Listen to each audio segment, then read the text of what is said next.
diácono Jean Cavalcante, de Imperatriz, já está com a sua oportunidade de 30 minutos.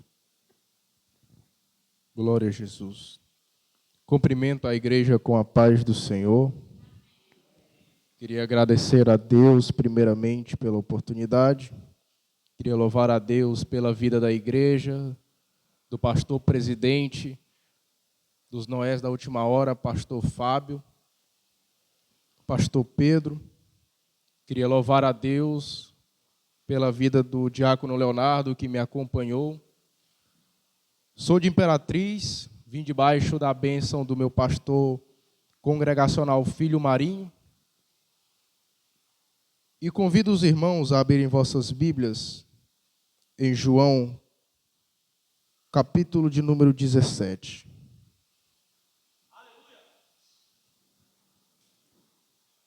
Que diz assim: Tendo Jesus falado estas coisas, levantou os olhos ao céu e disse: Pai, é chegada a hora, glorifica o teu Filho, para que o Filho te glorifique. Assim como lhe conferiste autoridade sobre toda a carne, a fim de que ele conceda a vida eterna aos que lhe deste. E a vida eterna é esta, que conheçam a ti, o único e verdadeiro Deus, e a Jesus Cristo, a quem enviaste. Eu te glorificarei na terra, consumando a obra que me confiaste a fazer. E agora glorifica-me, ó Pai, contigo mesmo, com a glória que eu tive junto de ti, antes que houvesse mundo. Eu manifestei o teu nome aos homens que me deste no mundo, eram teus, e tu me confiaste, e eles têm guardado a tua palavra. Agora eles conhecem a ti, que todas as coisas tu me tens me dado, porque eu lhe tenho transmitido as palavras que me deste, e eles a receberam, e a verdadeiramente conheceram que saí de ti, e creram que tu me enviaste. Podemos tomar assento. Meus irmãos, o Evangelho de João foi escrito pelo apóstolo que leva o seu nome, o apóstolo João. Este era um dos 12 apóstolos de Jesus. E dentre esses 12 apóstolos existia 3 que eram mais íntimos de Jesus. E um desses era João, Pedro e Tiago. João estava no círculo mais íntimo de Jesus. E assim o evangelho que ele escreveu nos mostra uma das maiores grandezas do Novo Testamento. O evangelho de João é um dos mais lidos do mundo. O Evangelho de João é o que mais levou pessoas aos pés de Jesus. O Evangelho de João contém verdades que não existem em nenhum outro lugar dos outros evangelhos. É em João onde está escrito: eu sou o caminho, a verdade e a vida. É em João onde está escrito: porque Deus amou o mundo de tal maneira que deu o seu único Filho, para que todo aquele que nele crê não pereça, mas tenha a vida eterna. É em João onde nós encontramos o texto dizendo que no princípio era o Verbo estava com Deus e no Verbo era Deus. É no Evangelho de João que nós encontramos verdades que diferem dos outros evangelhos. Observe que os 3 evangelhos, Mateus, Marcos e Lucas, são chamados de evangelhos sinóticos. Ou seja, eles são parecidos. Observe que muitas das vezes, alguns milagres que contêm um evangelho, contêm outro. A ordem cronológica de alguns acontecimentos obedece a um dos outros evangelhos, mas quando você chega em João, nós vemos uma conexão muito mais profunda. Nós vemos uma profundidade maior. E João, ele tem um objetivo ao escrever este evangelho. João, lá no capítulo de número 20 a 21, ele diz que o propósito desse evangelho é para que as pessoas, ao lerem ele, creiam que Jesus é o Filho de Deus e que nele eles têm uma vida eterna.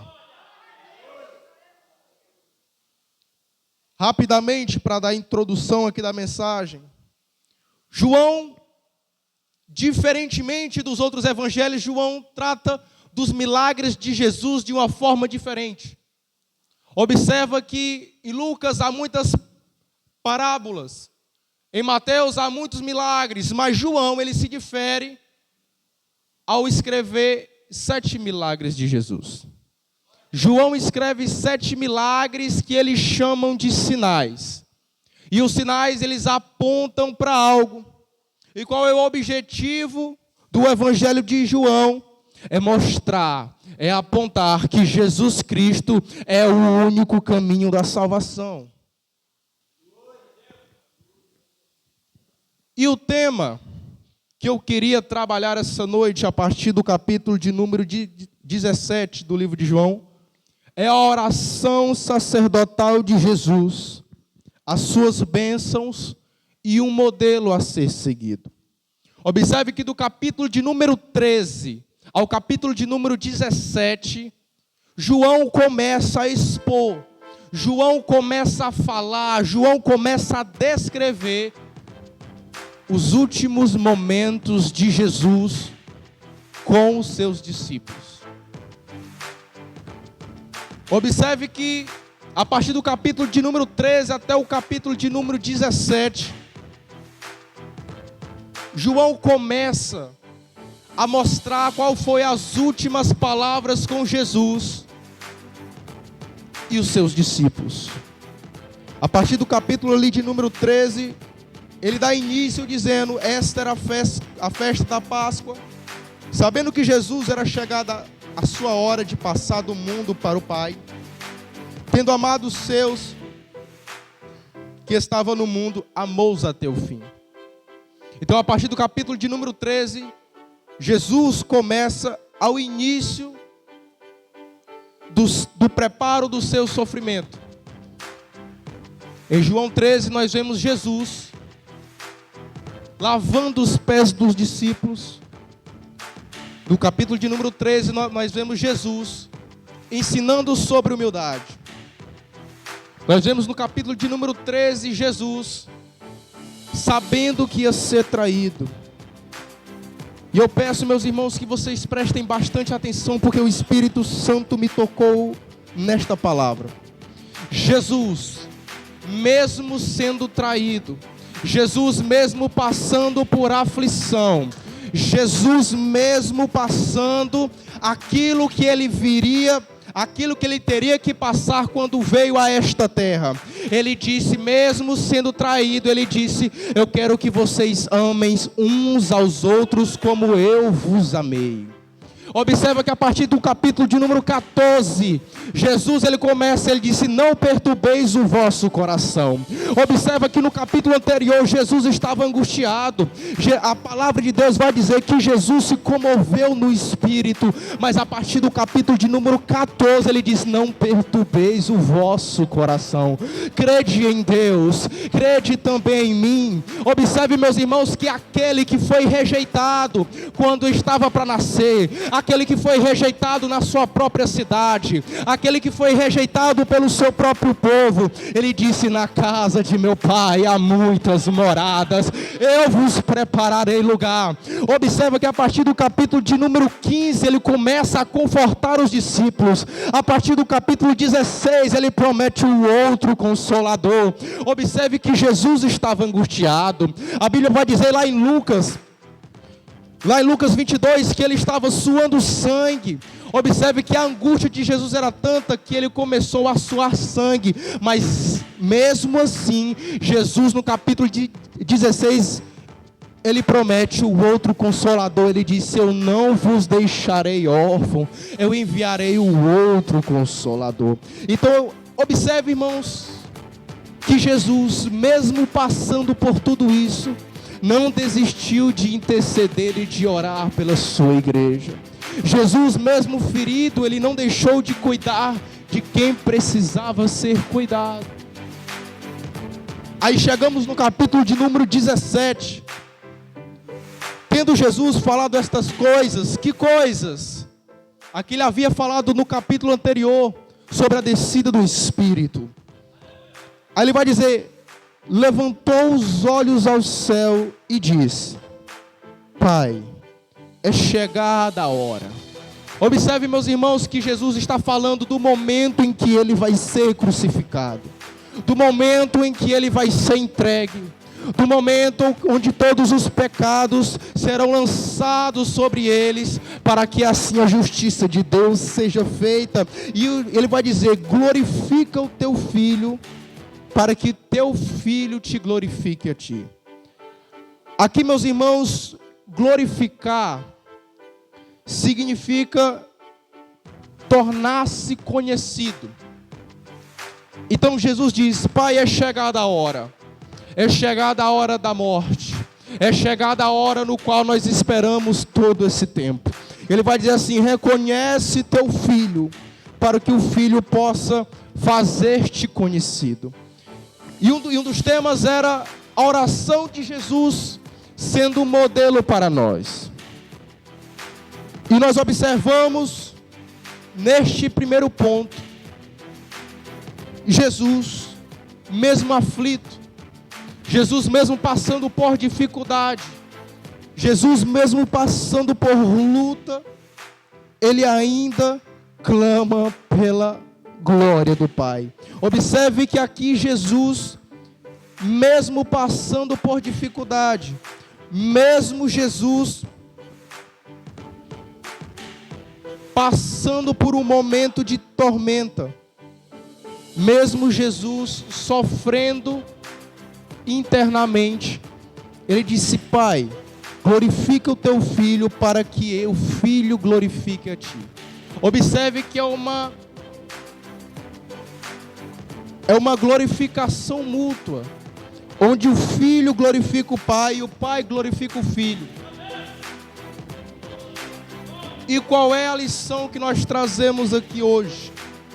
É que mesmo no sofrimento, Jesus preferia fazer a vontade do Pai. Observa que lá em João 6:38 ele diz que não vim para fazer a minha vontade, mas a vontade daquele que me enviou. Observe que lá em Lucas 22:42 ele disse: Pai, se quiseres, passa de mim este cálice, todavia não se faça a minha vontade, mas a tua. Observe primeiramente que Jesus, na sua oração, ele nunca busca o benefício próprio. Observa que Jesus, na sua petição e na sua glorificação, ele nunca pede algo para que ele venha usufruir, mas tudo que Jesus fazia era para a glória de Deus. Tudo que Jesus pedia, tudo que Jesus fazia é para o bom andamento da obra de Deus que tinha confiado a ele. Aí você me pergunta: mas irmão, o que é que eu tenho a ver com isso? Observe que muitas das vezes em nossas orações, elas são egoístas. Muitas das vezes em nossas orações, nós pedimos aquilo que nos agrada. Observe, muitas das vezes nós passando por aflições, nós passando por necessidade, nós se importamos muito mais com as nossas próprias necessidades e desejos pessoais do que a vontade de Deus. Tiago 4:3 vai dizer: pedi e não recebeis, porque pedis mal, para guardastes em vossos deleites. Observe que muitas das vezes nós fazemos pedidos a Deus que não resultará na glória dele. Observe que nós fazemos pedidos egoístas que às vezes não refletem na obra de Deus. Muitas das vezes nós pedimos uma bênção, nós pedimos um cargo, nós pedimos um emprego, nós pedimos alguma bênção para Deus, mas quando essa bênção chega, nós trocamos o Deus da bênção pela bênção que Deus deu. Observe que muitas das vezes nós temos orações que não refletem a nossa necessidade, mas sim o nosso desejo. E é isso que o apóstolo Tiago ele vai dizer: pedi e não recebeis, porque pedis mal, para gastardes em vossos deleites. E o modelo de Jesus estava triste, Jesus estava passando necessidade, Jesus precisava ser consolado, mas ele disse: Pai, glorifica o teu filho, Filho, para que eu te glorifique. Observe que todo o pedido de Jesus era para a glória de Deus, era para glorificar o Senhor. Observe que a glorificação, esse reconhecimento era na cruz do Calvário. Jesus, para o Pai ser reconhecido, ele teria que padecer, ele teria que morrer, ele teria que sofrer, mas mesmo assim, ele disse: Pai, glorifica a mim para que eu venha te glorificar, mesmo que eu passe a necessidade, mesmo que eu venha sofrer, mesmo que eu venha padecer, mas a glória é para ti. Aí ele continua: assim como lhe conferiste autoridade sobre toda a carne, a fim de que ele conceda a vida eterna a todos que lhe deste. Aqui Jesus estava falando dele, que o Pai o concedeu autoridade sobre todas as coisas e sobre toda a humanidade, para que ele pudesse entregar a vida eterna a todos aqueles que o Pai o deu. Versículo de número 3, ele diz: e a vida eterna é esta, que te conheço a ti, o único e verdadeiro Deus, e a Jesus Cristo a quem enviaste.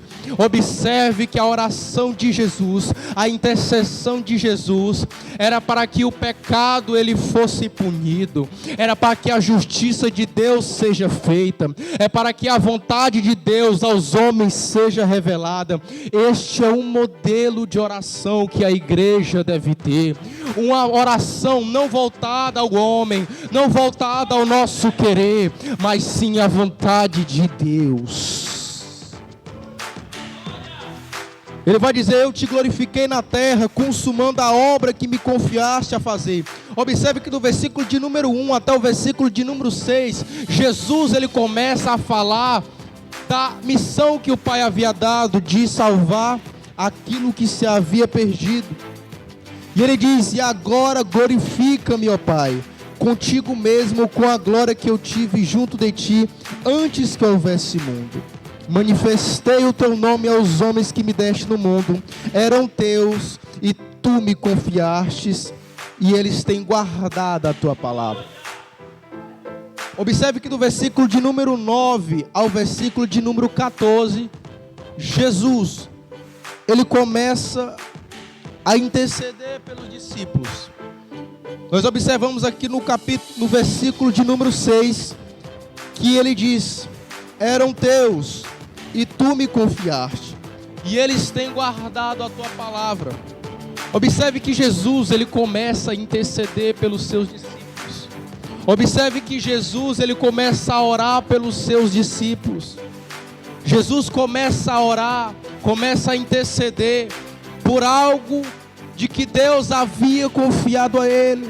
O que é isso? Zelo. Jesus em Lucas 6, ele saiu para orar antes de escolher os seus discípulos, ele intercedeu pelos seus discípulos. Em Mateus 14, Jesus intercedeu pelos discípulos, quando ele estava em cima do monte, e eles estavam na tempestade. Observa que Jesus ele tem um zelo pelos quais o Pai lhe confiou, e é o que muitas das vezes falta dentro das igrejas, muitas das vezes é o que falta dentro da nossa casa, muitas das vezes o que falta dentro dos nossos departamentos, a intercessão, o cuidado pelo qual aqueles Deus nos deu. Observa que Jesus ele cuidava das suas ovelhas, Jesus ele cuidava dos seus, Jesus ele cuidava daqueles que o Pai o tinha confiado. E muitas das vezes nós deixamos algumas pessoas pelo simples fato delas terem caído. Muitas das vezes nós abandonamos algumas pessoas no quais nós trazemos para Jesus, mas por não ter firmeza nós os esquecemos deles. E Jesus ele começa a interceder pelos seus discípulos. Jesus intercede por Pedro, que o negaria. Jesus intercede por Tomé, que não acreditaria nele. Jesus começa a interceder pelos discípulos que o abandonaria quando ele mais precisava. E nós, muitas das vezes, não queremos orar por uma pessoa que nos desapontou. Observe que muitas vezes nós não queremos orar, não queremos interceder por pessoas que talvez nos tenham magoado, mas Jesus, ele ora e intercede pelos discípulos. Jesus, ele pedindo: Pai, protege-os, guarda, pois enquanto eu estava aqui, eu guardei eles no teu nome. Jesus começa a interceder por aqueles que o abandonariam futuramente, e muitas das vezes nós não queremos cuidar de quem talvez tenha nos magoado um pouco. E observa que ele diz mais: é por eles que eu rogo, não pelo mundo, mas por aquele que me deste, porque são teus. Ora, todas as minhas coisas são tuas, e as tuas coisas são minhas, e neles eu sou glorificado. Aí versículo de número 11: já não estou no mundo, mas eles continuam no mundo, ao passo que eu vou para junto de ti, Pai Santo. Guarda-os em teu nome que me deste, para que eles sejam um, assim como nós somos um. Outro modelo aqui de oração que nós vemos que Jesus, ele orava pela unidade da igreja. Nós observamos que ao longo do capítulo 13 ao capítulo de número 17, nós vimos Jesus dizendo: amai-vos uns aos outros. Na oração sacerdotal, Jesus ora pedindo a unidade da igreja. E é um dever que nós temos como cristãos. Observa que no meio dos discípulos havia certa divisão. Observa um fato que uma vez surgiu um questionamento entre eles de quem seria o maior no reino dos céus. E Jesus, pegando uma criança, ensinou-lhes uma lição de humildade. Disse: quem quiser ser o maior no reino do céu, que seja servo de todos. Ele ensina isso no capítulo de número 13, logo após lavar os pés dos discípulos. Jesus, mesmo vendo a divisão, Jesus mesmo vendo o conflito, Jesus, ele não apenas ficava de braços cruzados. Jesus não apenas falava mal. Jesus ensinava e Jesus intercedia. Jesus orava e Jesus ensinava. Observe que Jesus, ele começa a interceder pelos seus discípulos mais intensamente a partir do versículo de número 9 ao versículo de número 14. E ele diz ao Pai: mas agora eu vou junto de ti, isto falo no mundo para que eles tenham o meu gozo completo em si mesmo. Eu lhes tenho dado a tua palavra, e o mundo os odiou, porque eles não são do mundo, como eu também não sou. Observa que Jesus, ele diz: eu tenho entregado a tua palavra a eles, ou seja, a doutrina de Deus. E ele diz que o mundo tem os odiado. Essa é a verdade, do qual uma igreja tem a palavra de Deus. A consequência é o mundo nos odiar. Porque observa que é muito estranho a partir do momento em que o mundo começa a amar a igreja, ou a igreja começa a amar o mundo.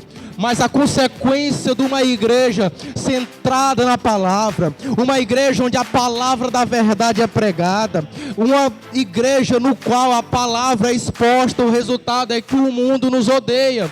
O mundo não é para gostar de crente, pois eles são treva, nós somos luz. Jesus disse: os meus discípulos são a luz do mundo, são o sal da terra. O sal preserva a carne, o alimento da sua corrupção. E Jesus disse: vocês são como uma cidade edificada sobre o monte, vocês são visíveis. Então nós não devemos ser amados pelo mundo. Quando alguém é centrado na palavra, quando alguém ouve a palavra de Deus, porque Jesus disse que aquele que é de Deus ouve a palavra de Deus, o resultado é que o mundo nos odeia, assim como odiou o nosso Senhor. E ele vai dizer: não peço que os tire do mundo, e sim que os guarde do mal. Observe que seria muito melhor para a igreja, muito mais seguro, Se Ele não tivesse nos tirado do mundo, mas Ele roga ao Pai dizendo: Pai, eu peço que não os tire do mundo, mas que os guarde do maligno, para que a igreja pudesse ser esse sal, para que a igreja pudesse ser esse hospital, para que a igreja pudesse trazer a palavra da verdade àqueles que estavam cativos. E Ele diz: eles não são do mundo, como eu também não sou. Santifica-os na verdade, a tua palavra é a verdade. A palavra de Deus, ela é a verdade. A palavra de Deus é o que clareia a vida do crente, é a lâmpada para os nossos pés, é a luz para os nossos caminhos. A palavra de Deus é quem santifica, é quem separa, é quem purifica, é quem vai lavando, vai santificando. E Jesus disse: assim como tu me enviaste, também eu os enviei ao mundo. A igreja, ela foi enviada para pregar as boas novas. Observa que Jesus deu uma missão à igreja. Ele disse: ide por todo mundo e pregar o evangelho a toda criatura. Lá em Atos 1, ele dá uma missão que pregue tanto na Judeia, Samaria e aos confins da terra. E Jesus, ele envia a igreja, ele pede a união da igreja, ele pede que a igreja esteja unida e santificada na verdade, para que ela possa pregar o evangelho. E Jesus disse: e a favor deles eu me santifico a mim mesmo. Jesus estava dizendo: é por este motivo no qual eu me sacrifico, para que eles sejam santificados na verdade. Não rogo somente por estes, mas também por aqueles que virão a crer em mim, por intermédio da sua palavra. Observe que Jesus começa a interceder pelos crentes de hoje. Jesus, há 2000 anos atrás, ele começa a orar por mim e por você. Se o diabo começa a te acusar de um pecado de 2, 3 anos atrás, Jesus já intercedeu por você há 2000 anos atrás. Jesus, ele pede para que a igreja dele seja unida, e Jesus, ele continua à direita de Deus, intercedendo por nós. O Espírito Santo está intercedendo por nós com gemidos inexprimíveis. E Jesus, ele vai continuar dizendo, a partir aqui do capítulo de número 17, Jesus, ele termina dizendo: eu lhe fiz conhecer o teu nome, e ainda o farei conhecer, a fim de que o amor com que me amaste esteja neles, e neles eu esteja. Jesus, ele disse: eu estarei convosco todos os dias até a consumação dos séculos. Jesus Cristo intercede por você, o Espírito Santo intercede por você.